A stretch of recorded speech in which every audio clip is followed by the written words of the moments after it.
Hi everyone, so today we're going to be going through an updated version of my official 2020 Democratic rankings, where I take a deep dive into who I believe are the top 10 Democrats who are most likely to win the Democratic nomination for president in 2020. So, we have a few, actually, is it a new edition?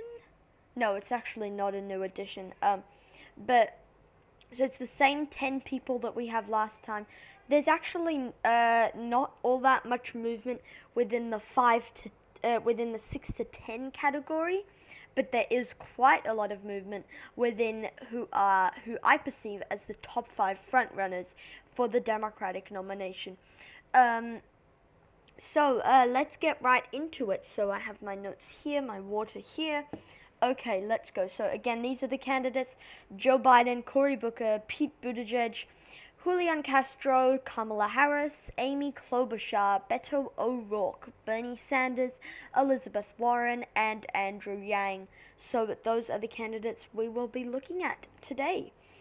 Okay, coming in at number 10, the 10th most likely person to be the Democratic nominee is not Andrew Yang, is Julian Castro. So Julian Castro, 10th most likely person to be the Democratic nominee. Again, with Julian Castro, he comes from Texas. I think that's a positive. He's the only Latino candidate in the race. There's like 25 people, and he's the only Latino candidate. And Latinos do not comprise of 1 in 25 people. So if people are purely voting based on identity politics, Julian Castro would stand quite a solid chance. However, I have him down at number 10 because his name recognition is still low, and he doesn't seem to be getting much traction in terms of polling.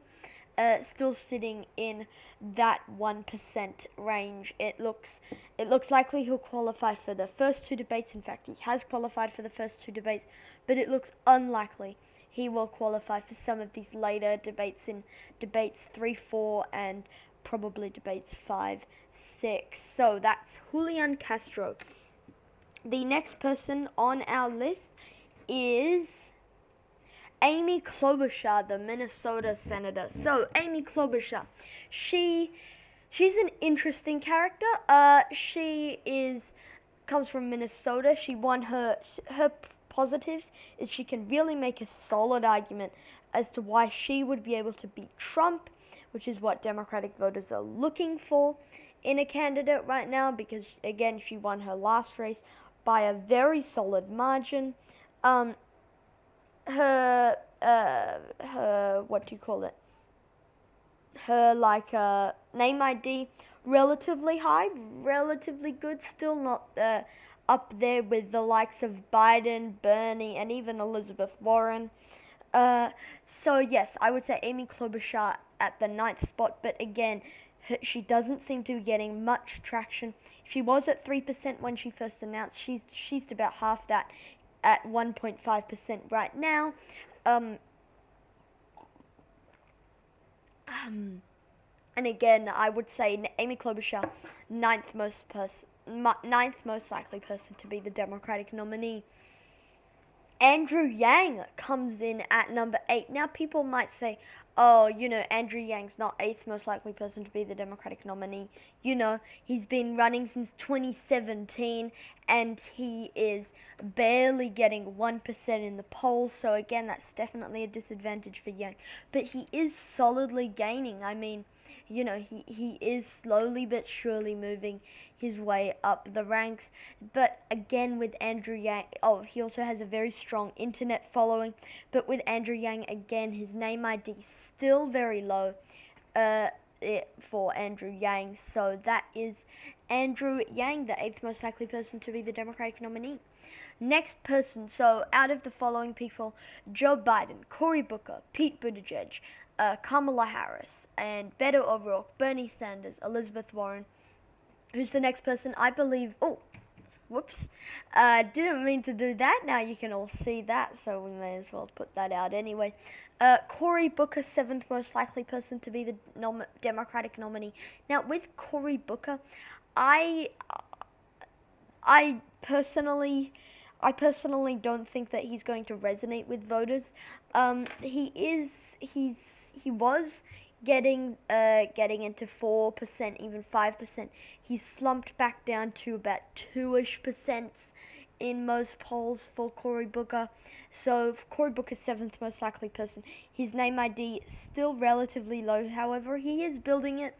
I don't think he can necessarily make the electability argument. Yes, he was re-elected, but this was in a blue New Jersey, so not necessarily all that impressive there. Okay, next person is Beto O'Rourke. So he has been considerably falling every time we do a new one of these. So with Beto O'Rourke, I don't think that he will be the Democratic nominee. I believe that Beto O'Rourke, as I said in the last video, Beto O'Rourke is done.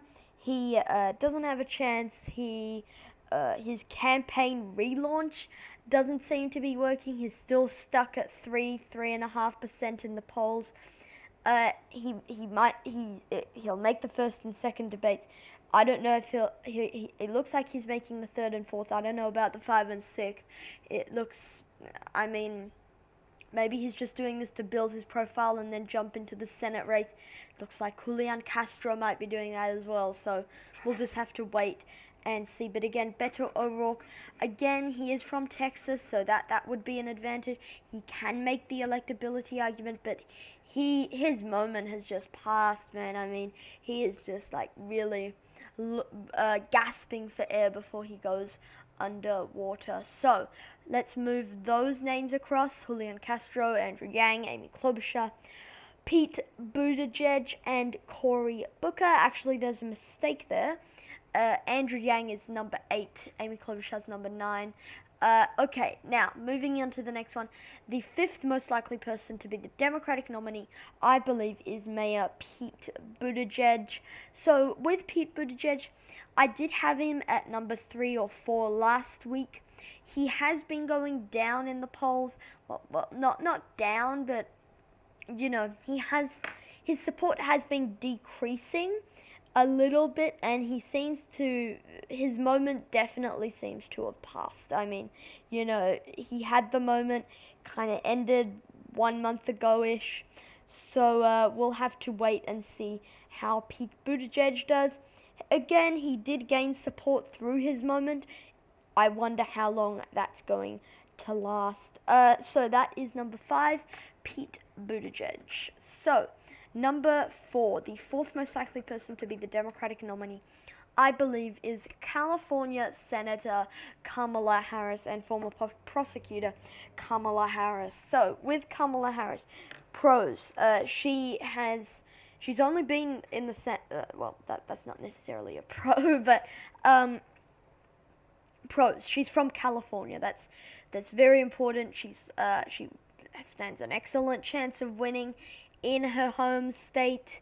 So California, I believe, would go to Kamala Harris. Obviously, you'll need to wait for my prediction on that, but we can see that as well. So that is Kamala Harris. Okay, now as for she has a pretty progressive record. I mean, not necessarily the best, but best for progressives, but Kamala Harris, I still think, stands a pretty solid shot at taking down the top 3 that we're going to get onto in a second, which is Elizabeth Warren and Joe Biden, and then Bernie Sanders. So that is Kamala Harris. Okay, number 3 is Massachusetts Senator Elizabeth Warren. So Elizabeth Warren, pros, she has a pretty progressive record. That's going to be a solid point for Democrats.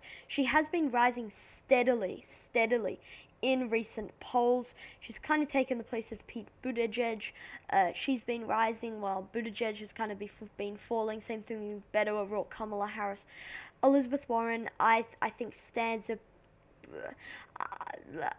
I think she stands actually a solid shot at being the Democratic nominee. I mean, 10% isn't nothing in such a crowded field, I think she's doing quite well right now.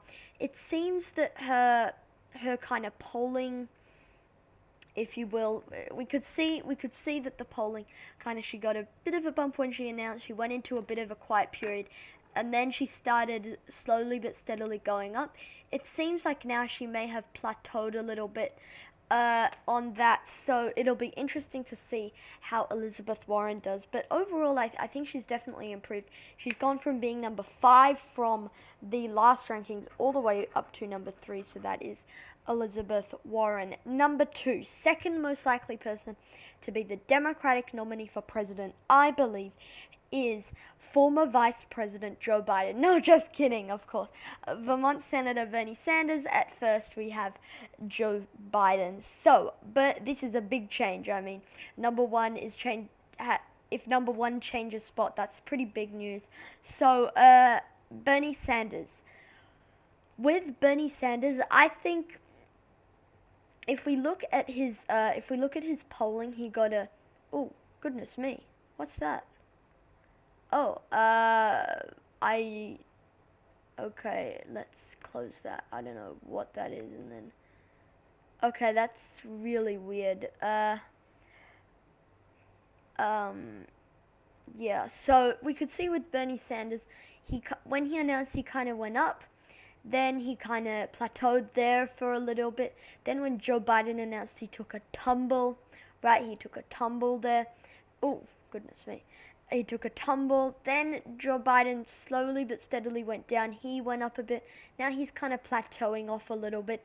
So it'll be interesting to see whether Bernie Sanders can get some of that support back from people like Elizabeth Warren and Bernie Sanders. So that will also be interesting to see. And okay, so that's Bernie Sanders.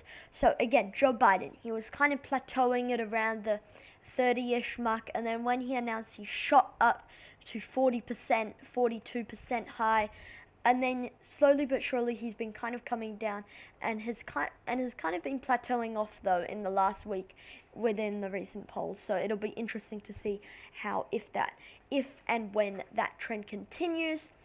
Okay, so now we can go into the final rankings. 10, Julian Castro. 9, Amy Klobuchar. 8, Andrew Yang. 7, Cory Booker. 6, Beto O'Rourke. 5, Pete Buttigieg. 4, Kamala Harris. 3, Elizabeth Warren. 2, Bernie Sanders. And 1, Joe Biden.